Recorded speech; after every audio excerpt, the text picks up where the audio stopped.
Hello mga ka-viewers, good morning. Ayan, ang dilim-dilim pa sa labas. At diba, hindi pa maganda ang boses ni Madam. Kasi, gumising ako ng 5:30. Kasi may pasok na ngayon si Mia. Kaya, ayan, medyo na-excite sa mahabang bakasyon baga. Mahabang bakasyon ni Mia, tapos ngayon lang ulit may pasok. Pero kahapon nag-grocery ako sa Super 8 kasi nga magsisimba lang kami. Tapos, yun nga sabi ko dadaan kami, medyo may pagtatalo pa nga kami doon ni Mister. Kasi nga gusto niya gala lang. Gusto ni Madam pumunta ng groceries. So, diba, relate pa kayo dito mga ka-viewers na kahit mamamasyal na lang, kahit gagala na lang tindahan pa natin ang iniisip natin, no, diba? Kasi nga, alam ko ang dami ko ngang wala. So sabi ko hindi pa ako makapag-order. Tapos siyempre sarado ako. Sarado ako kahapon, linggo. Kasi Lunes ngayon. So, hindi yun nga. Pagkagaling namin ng simbahan, gusto ni Mister, maggala-gala. Sabi ko, wait lang. Pakatapos na lang ng kain tayo gagala. Daan muna tayo sa groceries. Tapos, isakay lang natin sa sasakyan. Tapos, saka tayo gagala-gala. O, diba? O, diba? Kasi maaga naman nakalabas ng simbahan. Mga 10 lang. So, groceries muna. Tapos, saka tayo gagala. Saka tayo kakain. O, diba mga ka-viewers?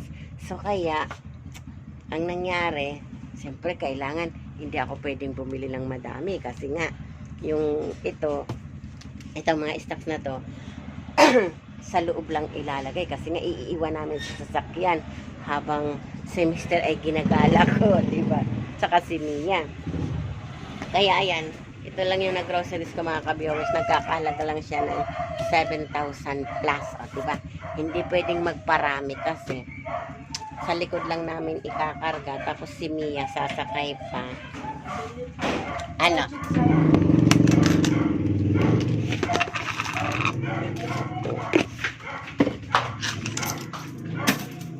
Ayun, kaya ang nangyari, talagang kung ano lang talaga yung nasa isip ko na wala, yun lang talaga ang bibilhin ko. Kasi nga, medyo nakasimangot. O, di ba? Nakasimangot ang Mister. So, kailangan, sige, counter mo na yan. Tapos na ako. Ganon, para palubag-loob. Kasi nakaisang cart na ako ng mga chichirya. Sige, counter mo na yan. Tapos na ako. Ano mo na yan, di ba? Para isipin niya, ay, okay, konti nga lang. O, di ba? Kasi nagagalit. Nagagalit. Tapos nag-grocery. Di ba? Ganon talaga tayong mga tindera. May sari-sari store na.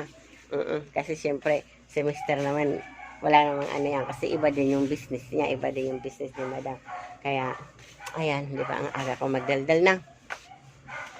Kaya, ayan, ano ko lang sa inyo na ngayon ko pa lang siya liligpit. Di ba? Hindi ko pa siya dinisplit kahapon kasi siyempre gumala kaya pahipahinga muna, maghapon. Kaya, ayan, ngayon umpisahan ko siya. Siyempre maaga nga kasi nga, may pasok na si Mia. Ngayon, kumukulo na pala yung tubig ko, di ba? Daldal pa more, daldal pa more, daldal pa more. Yung tubig ko kumukulo na, o di ba? Teka lang, maglalagay muna tayo. Ayan, maglalagay tayo sa thermos tapos para makainom ng mainit. Maligam-gam baga. Wait lang mga ka-viewers ha. Tapos, magluluto na ako ng ulam ni Mia. Kasi nga, o diba? Ano muna ako kasi. Mag-iinom muna tayo ng maligam-gam na water. Diba?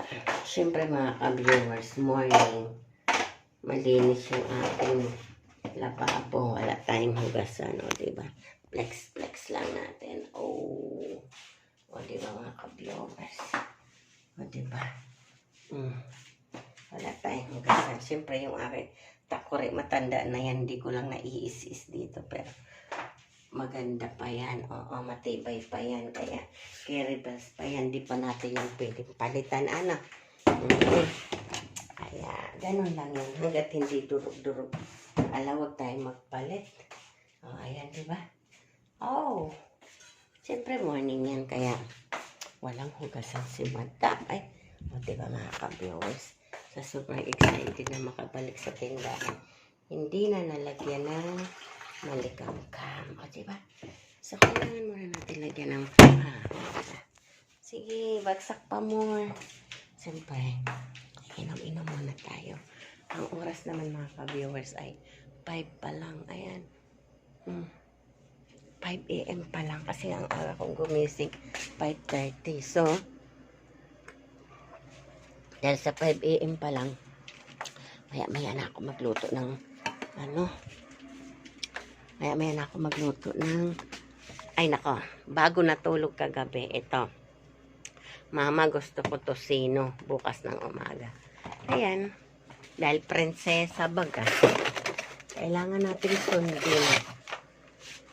Tosino daw. Oo. So, ayan. So, dahil sa 1, 2, 3, 4 kaming kakain, niisip ko kung kasya na to. Hindi, okay na to. Tapos mag-ano na lang ako ng itlog. Para may itlog, may tosino. Okay na to sa taong may baeto. Kaya dadagdagan ko na lang ng hotdog o tipan. So, yan, itatabi na natin kasi nga order baga ng ating prinsesa. Oy, tapos ayan, may mga tinapay ako dito. Ito, may dala yung anak ko. Ayan, may dala yung anak ko kagabi. Oo, dumating na siya kagabi yung isang anak kong dito pa nakatira, naggala. Kasi ito, binili ko naman to sa groceries. Kaya, so, dyan na tayo kukuha ng baon niya mamaya. Pero, syempre, ayan nga, inayos ko na rin yung bag niya. Ayan, ready na tayo. Tapos, syempre, chismis tayo. Namili din si Mr. ng mga gamit kagabi. Ayan, yung mga gamit sa shop. So, may mga notebook. Ito, mga gamit sa shop. Kasama, dumaan pa kami ng Pandayan kagabi. O, ayan. Ayan, namili si Mr. din. So, kasama din namin si Mr. Tapos, ito nga pala mga ka-viewers. Tatapusin ko na yung chismis ko ngayon, ano? Para mamaya iba naman. Si Mia, ito yung cellphone niya. Chismis taga. Ang aga ng chismis ko. Matagi ako nito. Itong Monday, dami kong chismis. Chismis ko na nga lang kasi nakita ko. Di ba, upo muna tayo. Alas 5 pa lang naman. Ang aga ko may chismis. Ang lakas ng power ko, Lunis, di ba? Kasi nga, mga ka-viewers, yung cellphone ni Mia, dala niya. Nagsimba kami. Dali niya lang daw. May dala naman siyang shoulder bag. Sabi ko, sige. Okay lang naman. Basta kako ba, wala mag-cellphone. Gusto niya lang daw dalhin. Kaya mag-video-video daw siya. O, diba? Vlogger na si Mia. Tapos, hindi ko alam kung paano. At pagdating namin sa sasakyan, tinignan niya, wala yung cellphone niya, mga ka-viewers. Yun nga, mga ka-viewers. Tapos, nalaglag pala siya sa simbahan. Hindi ko talaga alam kung paano nalaglag. Tapos, yun nga, binalikan ni Mr. Andun. Buti na lang talaga. Ayan, nagsalang na tayo ng tosino. Buti na lang talaga, mga ka-viewers. Andoon pa. Mabuti na lang talaga. Dahan-dahan yung boses ko, tulog pa kasi si Mr. Buti na lang talaga. Opo muna. Buti na lang talaga. Sa simbahan nalaglag. Hindi ko alam po. Basta hindi ko alam po paano nalaglag ni Mia. Kung hindi sa simbahan nalaglag, mga ka-viewers, wala na. Siguro, nandun lang sa ilalim ng upuan ng luhuran. Pero may tao na, hindi din siguro din, siyempre nasa loob ng simbahan. Siyempre, takot din sila, nasa loob pa ng simbahan, tapos ganyan, may ganong pagkukuha ba. Nandoon pa rin siya, mga ka-viewers. Kaya thank you Lord pa rin talaga, sabi ko, buti na lang talaga at doon nalaglag. Nako, Maria Josep, hindi na siya magkakasilpon pagka ano yun, binili lang yun ng ate niya para niregalo ng Pasko kasi yung tablet niya na sira din. Ayun na nga mga ka-viewers, dito na muna yung chismis ko. Kasi siyempre mag-aasikaso na ako, pag nagigisingin ko na si Mia, ayan. Tapos siyempre yung aking pinang-grocery kagabi ay unti-untiin ko na lang yan mamaya. Pag ni Mia, pag alis. Ayan na nga mga ka-viewers, mamaya ulit.